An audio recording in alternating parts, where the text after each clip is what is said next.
I be moving. Whipping the foreign, I'm cruising. The money I'm speaking is fluent. All of my business booming. Stacking my cash in abundance. All of my family funded. Finally got what I wanted. Life is amazing, I love it. Everyone know that I run it. Yeah, look at me now, I came up. I've been thinking back then when I almost gave up on the game cause I never got it my way. Les postos, bienvenue dans cette nouvelle vidéo Mercato. L'équipe Le Parisien RMC nous annonce que ça y est, Paris a clôturé son Mercato, que c'est fini, il n'y a rien qui est fini. Tant qu'il n'est pas minuit officiellement, il n'y a rien qui est bouclé. Vous ne connaissez pas Leonardo, il peut te faire un tour de magie à tout moment. D'ailleurs, la preuve dans cette vidéo que Paris est encore sur 2 joueurs, dont un où apparemment ça discute très sérieusement, on va y revenir. Donc voilà, il n'y a rien qui est fini. D'abord, on va parler de la prolongation de Pembele qui va prolonger au Paris Saint-Germain jusqu'en 2024 d'après l'équipe et RMC Sport. Timothée Pembele, défenseur polyvalent, il peut jouer à chaque poste de ce secteur. Il a 18 ans, il fait partie des grands talents du centre de formation du Paris Saint-Germain. Alors qu'il est avec le groupe professionnel depuis la reprise et sous contrat jusqu'en 2021, certains clubs ont tenté de l'approcher, mais le Titi parisien va prolonger pour 4 saisons supplémentaires d'après l'équipe et RMC Sport. Donc voilà, il est intégré au groupe professionnel. Maintenant, les dirigeants parisiens estiment que la polyvalence du joueur peut en faire un élément utile dans le cadre de la rotation de l'effectif. Depuis plusieurs semaines, le PSG qui avait convoqué le joueur dans le groupe de Ligue des Champions à Lisbonne avait reçu des marques d'intérêt de la part de clubs allemands et anglais. Chelsea avait ainsi notamment très récemment formulé une offre pour le jeune international U18, génération Tanguy Kouassi, Aouchiche, etc. Sollicité ces derniers jours pour des prêts, le PSG a repoussé cette hypothèse. Les dirigeants parisiens estiment que la polyvalence du joueur, capable d'évoluer latéral droit, latéral gauche et dans l'axe, peut en faire un élément utile dans le cadre de la rotation de l'effectif. Donc s'il y avait eu que l'équipe qui avait annoncé cette prolongation, on serait resté un peu plus prudent, j'aurais pas été vraiment sûr de l'info. Mais avec la confirmation de Loïc Tanzi, journaliste particulièrement fiable à propos de la formation du PSG, il n'y a qu'une petite part de doute restante, c'est la finalisation et l'officialisation. Surtout que cette prolongation a du sens. Pembele a l'air d'être motivé à l'idée de petit à petit se faire une place dans ce PSG ambitieux, lequel pourrait lui donner quelques matchs cette saison dans un calendrier très chargé, surtout avec la longue blessure de Juan Bernat, la suspension de Layvin Kurzawa et Michel Bakker qui ne donnent pas vraiment grande inspiration à ce poste et grande fiabilité. En tout cas, ce Titi a un potentiel qui mérite que le club y fasse attention et lui donne une vraie chance. Il faut donner la chance aux jeunes. Par exemple, quand tu gagnes des 6-0 contre Angers à une demi-heure de la fin, fais-les rentrer et fais-les jouer. Maintenant, on préfère garder Neymar, Mbappé, alors qu'on pourrait un petit peu les préserver pour pas qu'ils se blessent. Mais voilà. Nouvelle recrue du côté du Paris Saint-Germain. Donc voilà, ce nom peut-être vous dire rien, mais Paris va finaliser l'arrivée de Sékou Yansane. Donc après Moïse Kean et Danilo Pereira et Alessandro Florenzi, le Paris Saint-Germain va engager le jeune Sékou Yansare, 17 ans, attaquant qui va rejoindre l'équipe U19 pour le moment du Paris Saint-Germain, qui sera la touche peut-être finale du recrutement parisien, on ne sait pas vraiment. Donc des affirmations relativement crédibles, puisque les journalistes de ce média sont plutôt fiables, surtout dans l'effectif des U19, surtout de la formation.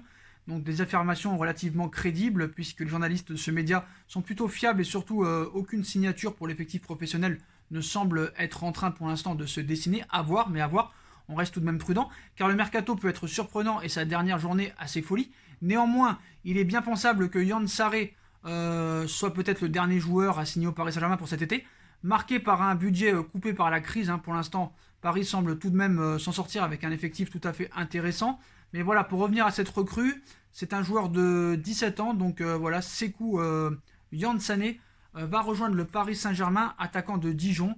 Et apparemment, Paris compte beaucoup sur lui. Apparemment, c'est un bon espoir du football. Il a de grosses capacités. C'est pour ça que Kalimundo est parti. C'est lui qui va le remplacer. Donc, à voir. Je ne connais pas ce joueur. Pour l'instant, il va intégrer les U19. En attendant, mieux. On passe à la troisième information, les postaux. Le Paris Saint-Germain a tenté Socratis. Surtout, Leonardo a tenté Socratis.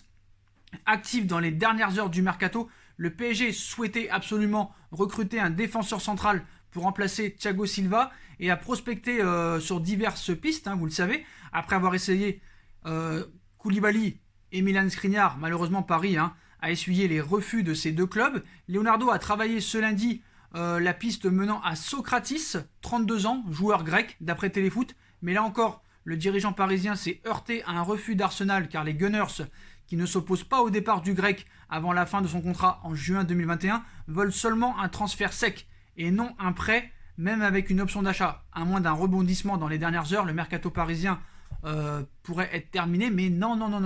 Parce que déjà, pour Socrates, ce qu'il faut savoir, c'est que Arsenal veut un transfert sec. Pourquoi? Parce qu'il est sous contrat jusqu'en 2021.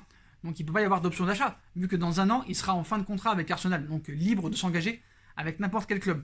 Mais c'est pas ça la grosse information, les postos. Donc rien n'est finalisé encore, hein, rien n'est fini pour Socrates, mais ça risque d'être compliqué. Mais c'est pas ça. La presse catalane annonce des négociations entre le Paris Saint-Germain et le Barça pour Rafinha.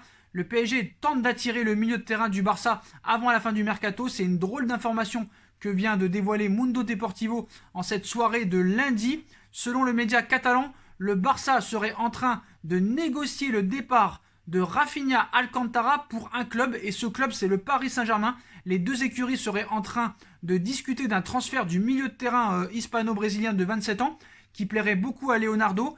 Il n'entre pas dans les plans de Ronald Koeman et le Barça en demande 16 millions d'euros. Le joueur, présenté comme un proche de Neymar par le média catalan, serait d'accord pour rejoindre le Paris Saint-Germain. Donc c'est quand même une information assez incroyable, les postos.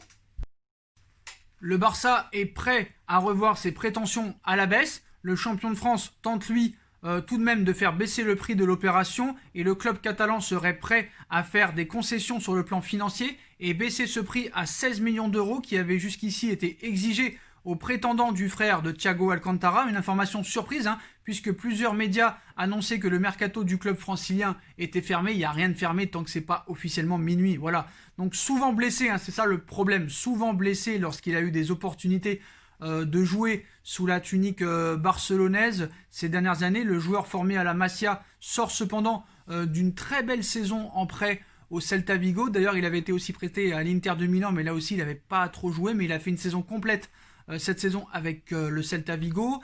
Il a joué 30 matchs, si je ne me trompe pas. Il a marqué 4 buts, délivré 2 passes décisives. Donc voilà. Où il a été l'une des rares satisfactions du Celta Vigo l'an dernier. Joueur pour moi, il a un profil assez créatif. Il est jeune. Franchement, il est très doué balle au pied. Bonne qualité de dribble, comme son frère. Donc il pourrait être une recrue de choix pour compléter l'effectif à disposition du Paris Saint-Germain. On sera bientôt fixé normalement dans les prochaines heures. Il ne reste plus que maintenant 3h30. Donc voilà, la presse catalane annonce des négociations entre le Paris Saint-Germain et le FC Barcelone pour Rafinha, les postos. Donc voilà, dites-moi en commentaire ce que vous en pensez. De toute façon, tout à l'heure, on va refaire une vidéo pour faire un point sur le mercato. Mais voilà, discussion très avancée entre le Paris Saint-Germain et le FC Barcelone pour Rafinha, les postos. Moi, je dirais oui, totalement oui. Voilà, c'est un joueur, s'il n'est pas blessé, qui apportera quelque chose. Donc, surtout que le Barça a besoin de liquidité pour faire venir peut-être Eric Garcia de Manchester City. Voilà, il cherche aussi à vendre Todibo, donc on verra un petit peu. Mais voilà, Rafinha au Paris Saint-Germain, moi je dirais oui et encore oui, les postos. Donc voilà, c'est la fin de cette vidéo. Dites-moi en commentaire ce que vous en pensez, les postos. Je vous donne rendez-vous vers les 22h30, 23h pour faire la vidéo complète mercato officielle. Voilà, c'est pas fini les postos, il peut se passer encore beaucoup de choses. Leonardo est un magicien, ne l'oubliez jamais. Voilà, donc on like, on partage, on commente, on s'abonne, on active la petite cloche pour être tenu au courant de la moindre info mercato et de la vidéo. On me rejoint toujours sur mes réseaux sociaux, il y a toujours la cagnotte PayPal qui est disponible. Si vous voulez participer, voilà, on like, on partage, on commente, on s'abonne. Et puis vous avez toujours ma deuxième chaîne YouTube, No Feeling, qui est en lien en description. Voilà les postos, je vous souhaite à tous une bonne soirée et à très vite pour une nouvelle vidéo les postos. Tchuss.